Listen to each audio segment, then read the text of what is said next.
Die Europäische Union hat im Handelsstreit mit China zurückgeschlagen. Vor wenigen Tagen hat die EU-Kommission nach langen Verhandlungen konkrete Strafzölle gegen chinesische Elektroautos auf dem europäischen Automarkt angekündigt. Die Begründung: Aus Sicht der EU-Kommission hilft China seinen Unternehmen unverhältnismäßig mit staatlichen Geldern und sorgt für eine Schwemme günstiger Elektroautos. Und die chinesische Regierung ist nicht erfreut. Diese Maßnahmen stellen eine ernsthafte Störung der internationalen Wirtschafts- und Handelsordnung dar. Die Strafzölle sollen verhindern, dass europäische Autohersteller durch Dumpingpreise unterboten und vom Markt verdrängt werden. Bereits im Juli hat die EU-Kommission Strafzölle angekündigt und nun hat die Kommission konkrete Details veröffentlicht, in welcher Höhe die Strafzölle anfallen sollen. Aber ist die Konkurrenz aus China wirklich so bedrohlich für die europäische Automobilindustrie und wie verhält es sich mit den Wirtschaftssubventionen? China hat sich in den letzten Jahren zum absoluten Weltmarktführer bei Elektroautos entwickelt. Im Jahr 2023 konnten chinesische Autobauer weltweit über 13 Millionen Elektrofahrzeuge verkaufen. Dies entspricht einem Weltmarktanteil von 60%. Jedes zweite verkaufte Elektroauto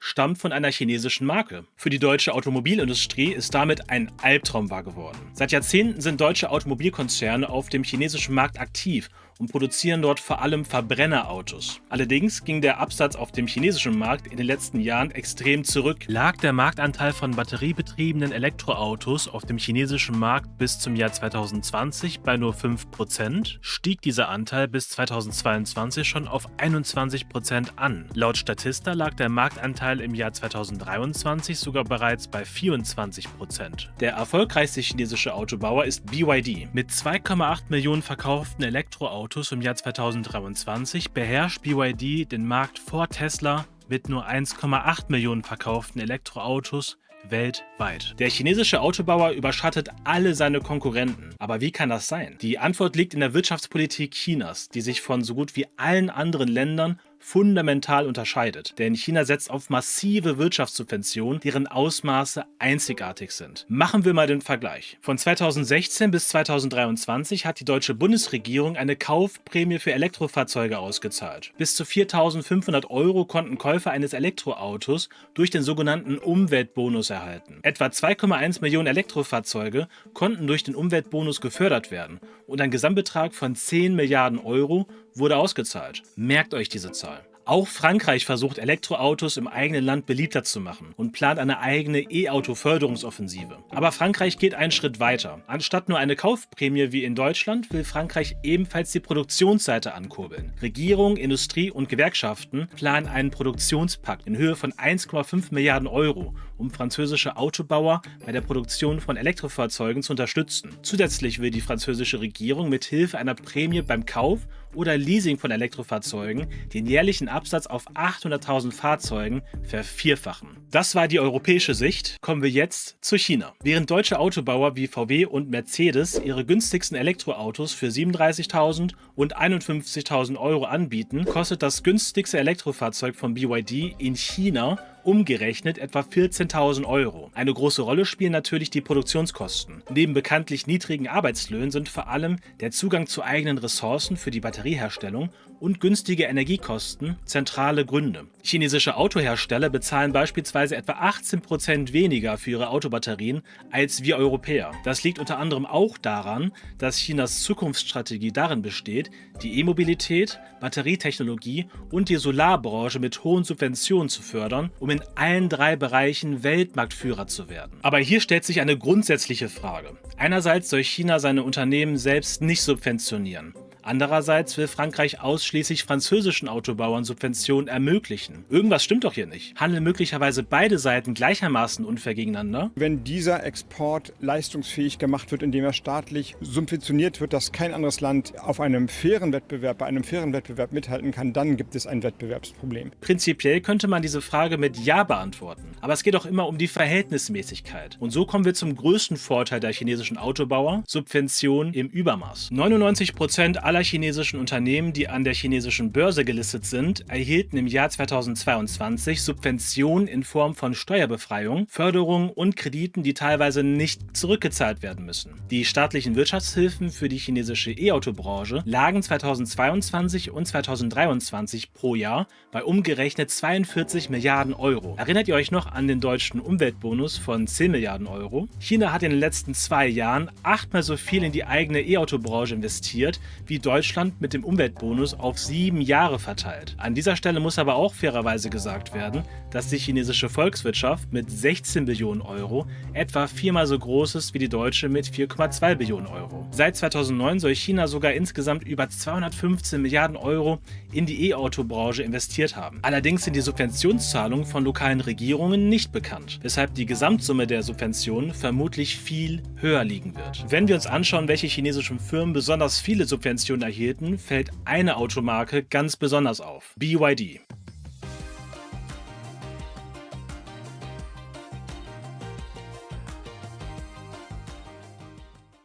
Im Jahr 2020 erhielt BYD nur 220 Millionen Euro an staatlichen Subventionen. Im Jahr 2022 lagen die Subventionen bereits 9-mal so hoch, bei unglaublichen 2,1 Milliarden Euro. Diese Finanzspritze hatte fundamentale Auswirkungen auf den Erfolg des Unternehmens. Im Jahr 2022 verkaufte BYD noch 1,8 Millionen Fahrzeuge. Im Jahr 2023 hat sich diese Zahl nach der Finanzspritze auf 3 Millionen fast verdoppelt. Mit diesen Absatzzahlen lässt BYD deutsche Hersteller wie BMW und Mercedes sehr alt aussehen. Und wenn wir zusätzlich bedenken, dass BYD ausschließlich Elektrofahrzeuge verkauft und diese auf dem europäischen Markt zu fast 38.000 Euro anbieten kann und gleichzeitig eine Gewinnmarge von fast 50% einfährt, deutet sich eine weltweite Vormachtstellung in der Automobilbranche an. Die Mischung aus günstigen Produktionskosten auf der einen Seite und massiven staatlichen Subventionen auf der anderen Seite lassen chinesische Unternehmen wie Riesen erscheinen. Der Produktionsstandort China wird für ausländische Unternehmen immer wichtiger. Und obwohl deutsche Autobauer wie VW und Mercedes bereits seit Jahrzehnten auf dem chinesischen Markt aktiv sind, haben sie den Umschwung auf die Elektromobilität komplett unterschätzt. Aber welche Möglichkeiten haben deutsche und europäische Automobilhersteller überhaupt noch, um wieder zu alter Größe zurückzufinden? Das Hauptproblem ist, dass die Produktionskosten für ein Elektroauto in Europa einfach viel höher sind als in China. Vor allem die Batterietechnologie, die nicht nur für die E-Mobilität, sondern auch für die deutsche Energiewende benötigt wird, ist in China weit fortgeschritten. Das liegt einerseits daran,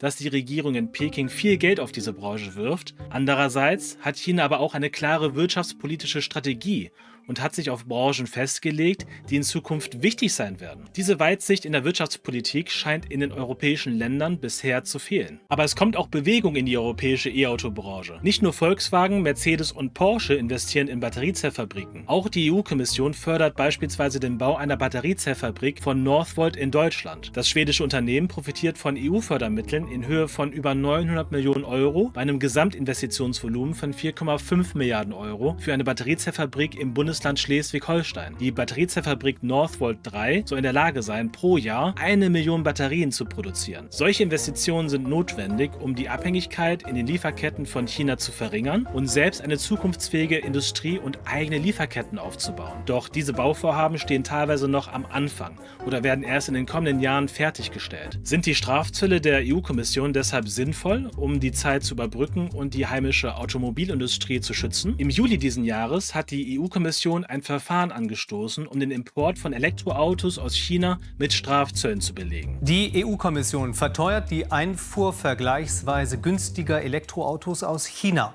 Sie verhängte vorläufige Strafzölle von bis zu 37,6%. Diese Zölle sollen die niedrigen Preise der chinesischen Elektrofahrzeuge auf das Preisniveau des europäischen Markts anheben und den Einfluss der Regierung aus Peking durch hohe Subventionszahlungen ausgleichen. Deshalb werden die Zölle auch offiziell Ausgleichszölle genannt. Die Wortwahl zeigt vor allem den diplomatischen Willen der EU-Kommission, die Situation dauerhaft anders lösen zu wollen, als durch mehr Zölle. Aber immerhin ist es ein erster Schritt, gleiche und faire Wettbewerbsbedingungen einzuhalten und einen Zollkrieg, eine Zollauseinandersetzung zu vermeiden. Es ist noch lange nicht sicher, dass es nicht dazu kommt, aber ehrlicherweise ist es mehr, als man am Morgen des Tages erwarten konnte.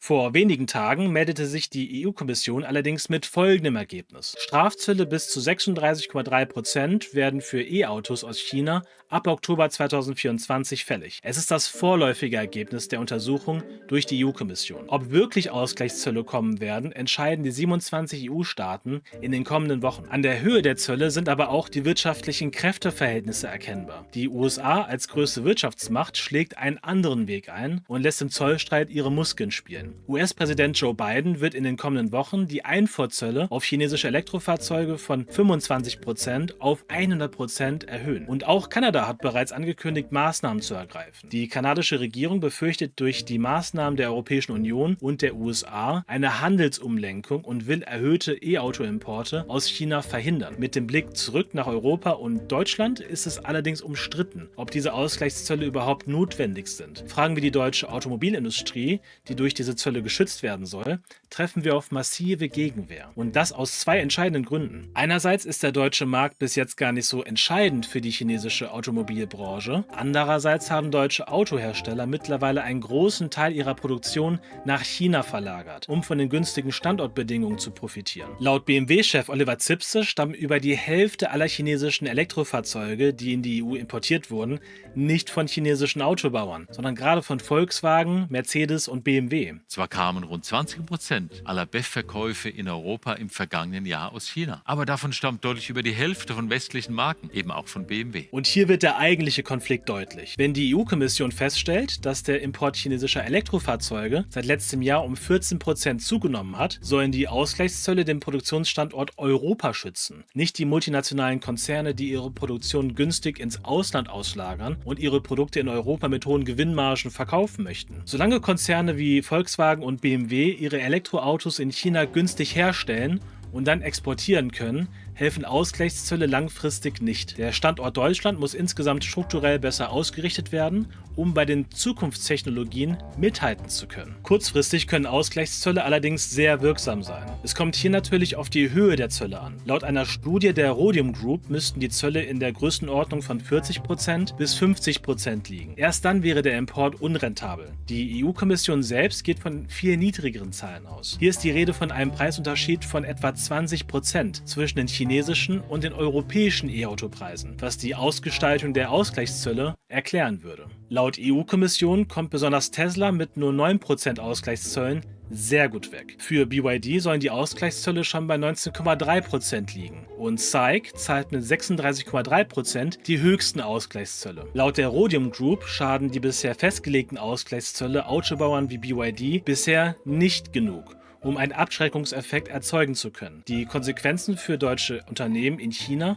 und allgemein gegen die Europäische Union könnten dagegen viel weitreichender sein. Wenig überraschend verurteilt die Regierung aus Peking die Ausgleichszölle. Laut der chinesischen Handelskammer für die EU gibt es keine hinreichenden Beweise dafür, dass Elektroautos aus China europäischen Autobauern schaden würde. Deshalb holt China zum Gegenschlag aus und prüft europäische Subventionen auf Importwaren wie Schweinefleisch und Milchprodukte. Und hier trifft China einen empfindlichen Punkt, denn die europäische Landwirtschaft wird seit Jahrzehnten hoch subventioniert. Die Agrarsubventionen der EU beliefen sich im Jahr 2022 auf insgesamt 57 Milliarden Euro. Spitzenreiter Frankreich erhielt 9,4 Milliarden Euro. Deutschland erhielt an dritter Stelle nach Spanien 6,3 Milliarden Euro. Neben den EU-Förderungen bezuschusst jedes EU-Land selbst auch nochmal ihre Landwirtschaft. In Deutschland liegt die zusätzliche Förderung bei etwa 2,3 Milliarden Euro. Hier hat China definitiv Argumente in der Hand, um im weiteren Verlauf gegen die Ausgleichszölle vorzugehen. Aber schon bevor die EU sich für Ausgleichszölle entschieden hat, war es für europäische Unternehmen auf dem chinesischen Markt nicht leicht. 2/3 der befragten deutschen Unternehmen, die in China tätig sind, klagen über unfaire Wettbewerbsbedingungen. Dies ergab eine Befragung von 150 deutschen Firmen durch die deutsche Außenhandelskammer in China. Außerdem ist die Rede von geringeren Gewinnmargen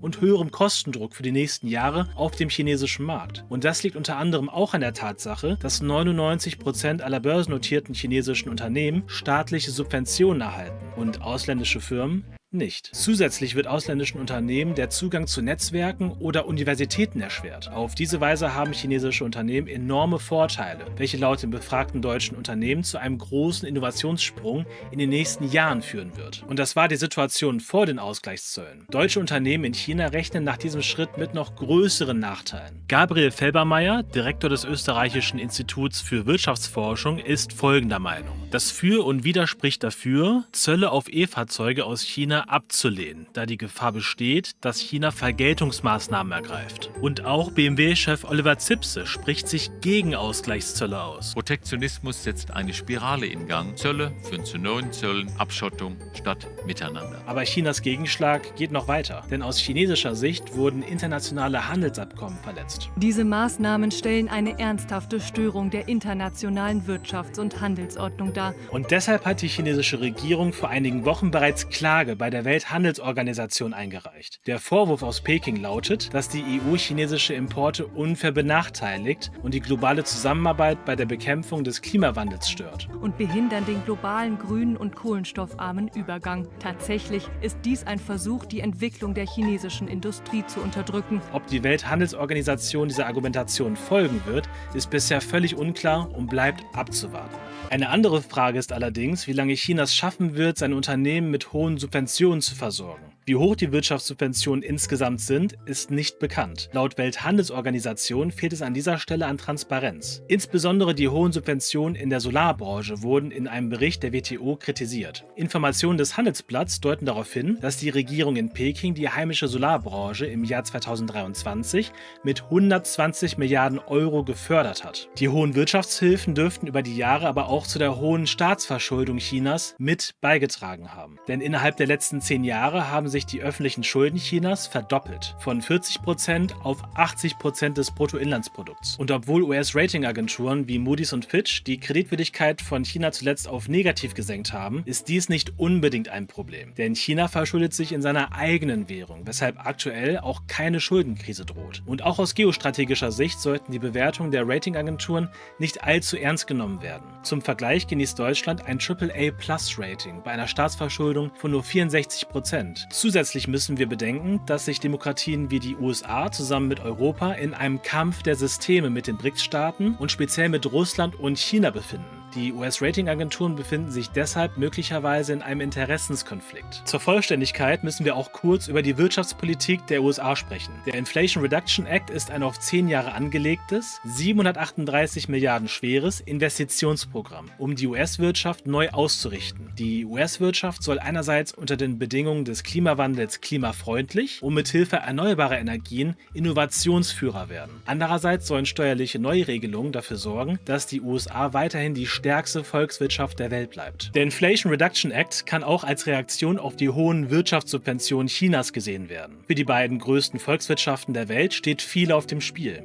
Klar ist, dass China das Ziel verfolgt, die USA als größte Wirtschaftsmacht abzulösen. Doch diese Bemühungen haben auch Spuren hinterlassen. Wenn ihr wissen wollt, wieso die Immobilienbranche in China die gesamte chinesische Wirtschaft lahmlegt und in die schlimmste Krise seit Jahrzehnten gezogen hat, dann musst du dir jetzt dieses Video hier anschauen.